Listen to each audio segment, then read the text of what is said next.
Multi 21, c'est. Yeah, Multi 21.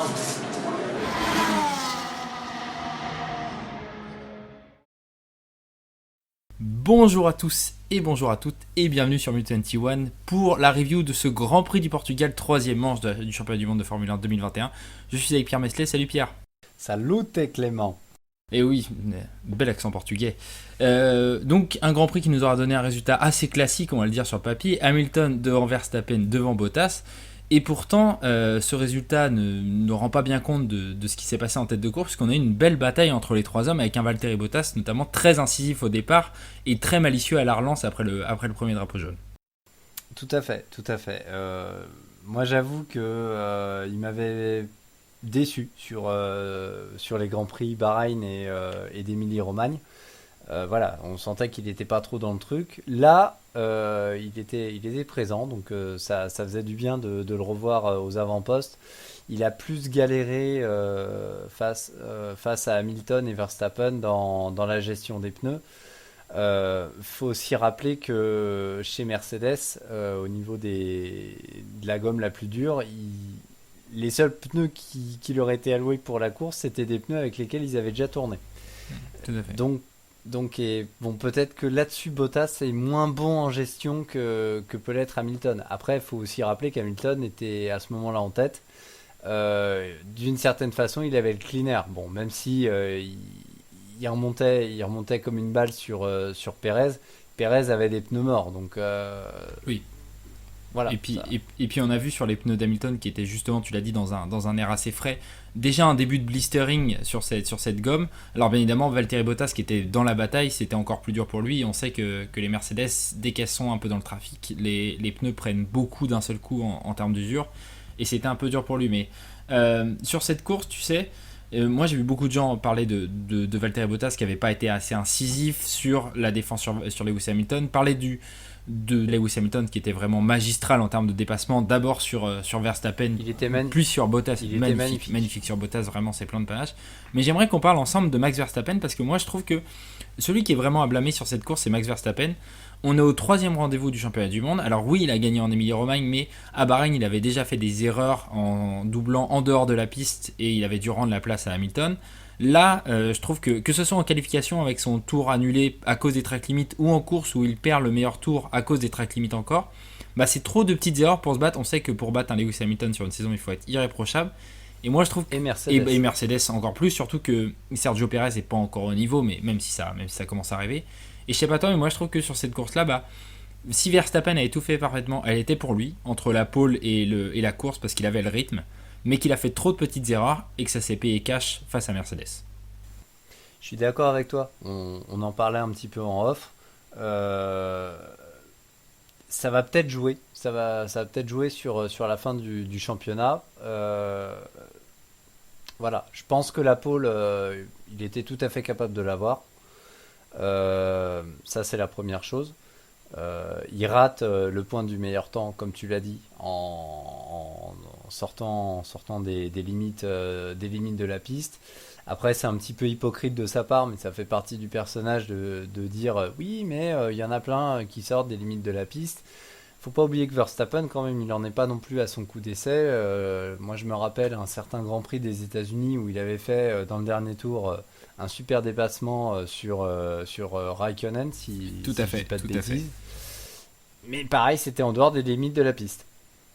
Non mais voilà, exactement, t'as tout à fait raison. À un moment, il y a des limites, il faut les respecter. Ça fait plusieurs fois qu'il le fait. Et là, ça lui coûte déjà peut-être potentiellement 2 victoires. Il aurait pu faire carton plein depuis le début de la saison et faire 3 victoires, hein. Là, il en fait une seule sur 3. Et je trouve ça un peu dommage. Et quand à côté de ça, tu as un Lewis Hamilton qui lui, n'a encore une fois pas paniqué quand il se fait dépasser au départ par Verstappen, enfin à la relance, après le safety car, qui double tranquillement Verstappen, puis Bottas magistralement. Enfin, t'avais l'impression que c'était. Il était en confiance. Enfin, voilà, quand il est comme ça, c'est extrêmement dur de venir le chercher. Bah, on a souvent blâmé à l'inverse de Verstappen, on a souvent blâmé Hamilton sur ses débuts de saison. Euh, je veux pas me tromper, et si c'est le cas, je m'en excuse, mais il me semble que Lewis Hamilton est en train de réaliser l'un de ses meilleurs débuts de En saison, là, termes quand de même. points, En et termes de même points. si on remet le barème actuel sur les barèmes précédents, c'est-à-dire avec le meilleur tour et les points 25, 18 et tout, depuis 2007, ça serait de toute façon son meilleur début de saison sur 3 courses. C'est son meilleur début de saison, tu fais bien de Donc le dire. Ouais. ça montre quand même la motivation du garçon. S'il était sur une optique de partir en fin d'année, je pense pas qu'il serait à ce niveau-là. Effectivement. Pour terminer, on va dire très vite fait un petit mot de Sergio Perez, mais qui était pourtant classé en deuxième ligne sur la grille de départ, hein, juste derrière son coéquipier, qui a eu beaucoup de mal en début de course, qui s'est fait dépasser, qui a mis beaucoup de temps à revenir et qui n'était pas dans la lutte, mais c'était mieux déjà ce week-end. Et on espère que pour le Grand Prix d'Espagne, qui sera un peu plus classique la semaine prochaine, c'est-à-dire que ça va être une sieste, voilà, avec tout le monde dans le même ordre, Mm. il pourrait peut-être vraiment aider Verstappen pour la première fois de la saison face au duo Mercedes, et ça sera beaucoup plus intéressant. Mais c'est derrière que la bataille s'est produite, même si en tête c'était déjà pas mal, avec... Elle a fait rage. Alors là, exactement, c'est les mots que je cherchais, elle a fait rage entre Ferrari, McLaren, Alpine, voire Alfa Romeo. On a eu une sacrée bataille, et je vais te laisser en parler parce que c'était super cool à voir. Bah, moi perso, je suis un petit nostalgique. Voilà, je suis un peu comme vous tous. J'ai un peu voilà, baigné dans la F1 fin 90, début 2000. Donc revoir aujourd'hui une lutte McLaren-Ferrari, bah forcément, ça fait un peu plaisir. Bon, McLaren, c'est pas trop étonnant de les trouver à ce niveau-là. Ils ont fait une super saison l'année dernière. Ferrari, par contre, ils étaient un peu au fond du trou, et ça fait du bien de les revoir mieux.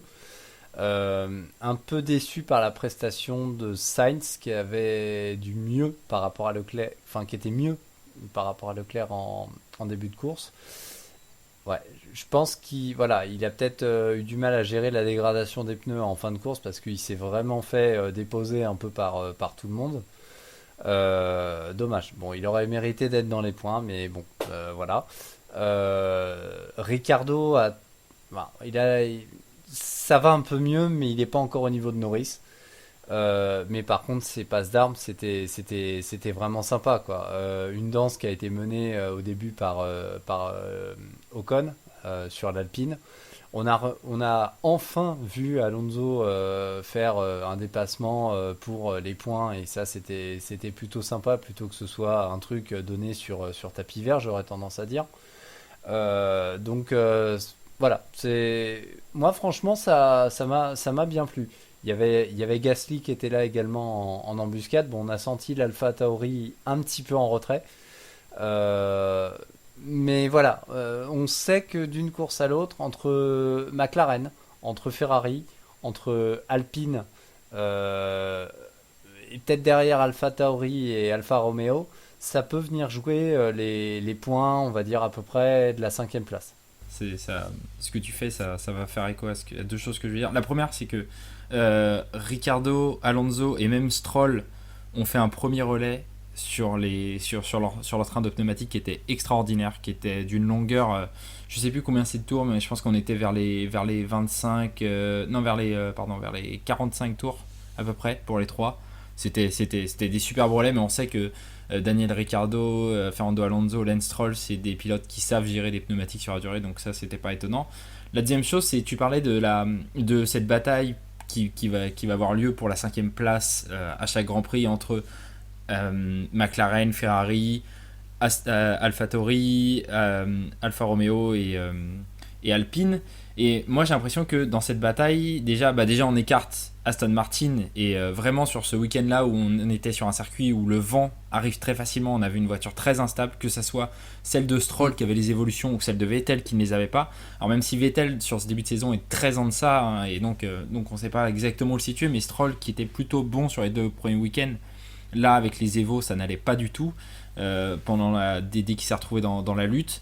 Et puis même AlphaTauri, j'ai l'impression que là en début de saison on pensait qu'ils pouvaient aller chercher des gros points, et j'ai l'impression que c'est plusieurs occasions de louper pour eux qui vont se payer cher à un moment.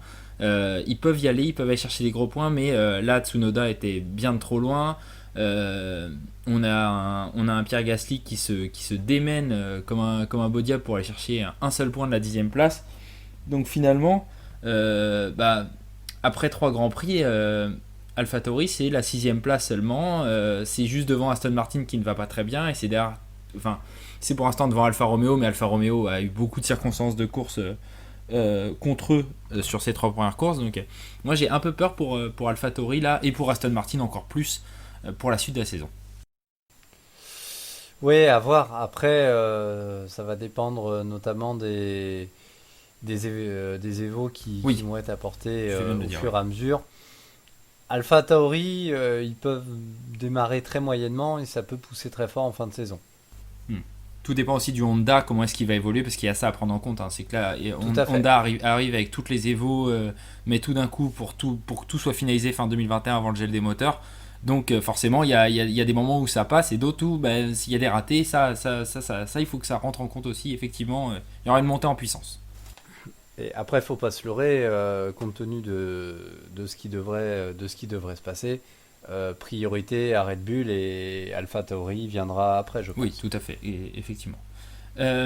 Outre cette énorme bataille du coup d'une midfield, puisque même si là on a un peu exclu Aston Martin et Alfa Romeo, on sait que potentiellement il y a moyen qu'ils y aillent aussi, c'est ce qu'on a vu en début de saison, c'est que ça allait peut-être être une grosse bataille à 6 avec du coup de devant Mercedes et Red Bull, et de derrière Williams et Haas. Alors depuis le début de la saison il n'y avait pas trop de bataille entre les Williams et les Haas, là on en a eu un petit peu, et c'est à mettre au crédit de Mick Schumacher qui a réalisé une superbe course et qui a dépassé à la dure, à la course, comme il fallait, Nicolas Latifi, et c'était plutôt plaisant à voir pour Mick Schumacher. Bah, on l'a senti un petit peu en difficulté. On rappelle que bon, les deux pilotes étaient à un tour euh, par rapport au leader, mais mine de rien, ça fait plaisir de voir bah, justement, voilà, enfin concrètement, hein, on se bat pour une 17e place, euh, mais voilà, c'est bien fait. Il s'est pas, enfin, Mick Schumacher, il s'est pas précipité. Il a pris son temps. Ouais. Le dépassement était propre, rien à redire. Et bon, bah, à partir de là, ça montre, on va dire, une certaine performance de sa part quand on compare, par exemple, à son coéquipier. Et peut-être, je dis bien peut-être, que il peut permettre à cette écurie qui est quand même dans une situation assez difficile depuis quelques années, peut-être d'aller un petit peu de l'avant et de trouver certaines solutions à des problèmes qui persistent peut-être depuis un peu plus longtemps. Et toi, qu'est-ce que t'en as pensé? Bah, moi j'ai beaucoup aimé sa course et je l'ai trouvé plein de maturité. On l'a souvent dit parce que Mick Schumacher ça fait partie de ces pilotes qu'on a vu arriver depuis des années. Et on a souvent dit que Mick Schumacher c'était une valse en 2 temps. La première saison c'était souvent très compliqué, il y avait beaucoup d'apprentissage quand il arrivait dans un championnat. Et la deuxième, il gagnait. Là, alors que j'ai essayé de rechercher dans ma mémoire de vieux monsieur, mais que ce soit en F3 Europe ou en F2, j'ai pas souvenir que sur la troisième, quatrième, cinquième course, enfin dans ces eaux-là, il ait fait des courses aussi propres directement, vraiment en termes de maîtrise. Là, il était nickel. Il y a rien à redire. Tu l'as dit pour 2022, si tu as un mec comme ça qui t'emporte l'équipe sur un élan, on sait qu'il y aura des partages de choses avec Ferrari, bah ça peut motiver l'équipe à aller voir vers 2022, et ça te donne surtout, et c'est ça qui est important, ça te donne un leader dans cette équipe et un mec vers qui tu peux t'orienter lors des débriefings, lors des réflexions techniques, et c'est très important. Donc là-dessus, sa course, ça confirme la place qu'il prend cette écurie, qui est celle de pilote numéro un. Et en plus, il met à l'amende Latifi, qui est très gentil au demeurant, mais qui confirme un peu le fait que malgré une Williams qui a l'air quand même supérieure à la Haas, en témoigne ce que fait George Russell en qualification, encore une fois, avec cette 11e place qui est époustouflante et qui prouve la vitesse du bonhomme. Bah, bah Latifi doit se battre avec ses As en course, et donc c'est aussi à mettre au crédit de Mick Schumacher de dire bah voilà, regardez, il est capable d'aller chercher des mecs avec des voitures supérieures avec sa As. C'est ça. Après, ça va faire la transition vers notre flop d'or, puisque c'est la troisième course, le troisième flop d'or. Mais du coup, moi je voulais juste parler, avant qu'on parle du vrai flop d'or, très vite de la réalisation qui, pendant une grosse partie de la course, n'a pas été bonne, puisqu'on s'est concentré parfois sur des... au lieu de se concentrer sur la lutte pour la victoire, qui était un moment très serré, on était sur le midfield. Après, quand le midfield était très serré, on était sur la bataille, sur la remontée de Mick Schumacher, et finalement on n'a pas vu le dépassement de Mick Schumacher, on l'a vu qu'au dernier moment. Donc c'est un peu étrange. Là, on a l'impression que la réalisation sur cette course n'était pas au bon endroit au bon moment. C'est un peu dommage, et ça a un peu gâché une course qui était finalement pas si ennuyante que ça. Et si vous pensez qu'elle était ennuyante, attendez le Grand Prix d'Espagne, il y a grande chance qu'il soit très ennuyant.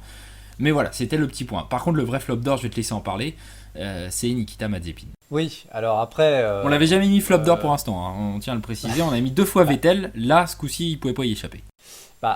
Mazepin, c'est simple en fait. Pérez était en tête de course, il remonte sur Mazepin. Mazepin s'écarte absolument pas, bien qu'il ait vu les drapeaux bleus. Il prend 5 secondes de pénalité sur son temps, il prend un point en moins sur son permis. Voilà, sans compter que Pérez, pour le coup, il a dû bloquer vraiment, vraiment. Voilà, c'était pas du style ah mince, j'ai pas vu les drapeaux bleus parce que t'arrivais super vite. C'est Coco, même si je suis retardataire, pour l'instant tu passes pas. Oui, et pour ceux qui nous diraient que Pérez n'était pas réellement en tête, de 1, il y avait de grandes possibilités qu'il gagne quand même. Si jamais il y avait une virtual safety car, il avait un arrêt au stand gratuit, il pouvait gagner. C'était la stratégie de voilà, Red Bull, d'attendre ça. Et de 2, de toute façon, qu'il soit premier, 5e, 10e, à partir du moment où il y a des drapeaux bleus, tu laisses passer, c'est comme ça. Et puis il y a autre chose, c'est que quand même, il y a un écart à l'arrivée de 1 minute, si on enlève la pénalité, de 1 minute entre Mick Schumacher et Nikita Mazepin sur la même voiture. Alors certes, Nikita Mazepin a fait un deuxième arrêt au stand, sauf qu'un arrêt au stand à Portimao, c'est 26 secondes à peu près. Ça dépend du temps de réaction des mécaniciens, mais on va dire 26-27 secondes. Donc, tu peux soustraire ces secondes à ça, ça fait quand même 35 secondes dans la vue, sachant qu'à la fin de course, du coup, grâce à ce deuxième arrêt, Nikita Mazepin avait des pneus frais quand Mick Schumacher était en train de se battre avec Nicolas Latifi, donc perdait du temps. Et tu termines quand même, allez, si tu enlèves ce deuxième arrêt, à 35 secondes de ton coéquipier. C'est pas possible, l'écart est trop grand. Et vraiment, et le problème, et on va terminer là-dessus, mais le problème pour Mazepin aussi, c'est qu'on commence à avoir des échos du paddock disant que il prend ça avec un tel détachement, enfin il s'en fout. Et c'est pas une question de vitesse, parce qu'on a vu des pilotes beaucoup plus lents que lui en F1. On a vu des mecs qui se faisaient prendre 5 secondes au tour par leur coéquipier pendant toute une course. Donc on a vu ces 30 dernières années, et même avant, Aurélien pourrait nous en parler longuement, des pilotes qui sont très très nuls. Mais là, on a un pilote qui n'est pas au niveau et qui est dans un détachement total, qui s'en fout, et c'est pas possible pour la Formule 1. Donc pour ça, voilà, il mérite le flop d'or sur cette troisième course. Bravo Nikita, ça sera peut-être pas ton dernier. On va pas se mentir. Pierre, je te remercie d'avoir fait le débrief de ce Grand Prix du Portugal, pour lequel finalement il y avait des choses à dire, et oui, sur cette course. Merci à toi. Tout à fait. Ça va être plus compliqué, je pense, la semaine prochaine. Voilà, donc nous on a fait cette semaine. Bon courage à ceux qui feront la semaine prochaine. Merci à vous d'être de plus en plus nombreux à nous suivre, que ce soit sur la chaîne YouTube ou sur le compte Twitter. Vous étiez encore très nombreux la semaine dernière pour la présentation de la saison d'endurance, et c'était très sympa. On se retrouve très bientôt pour une prochaine vidéo sur Multi21. Salut! Salut à tous et merci.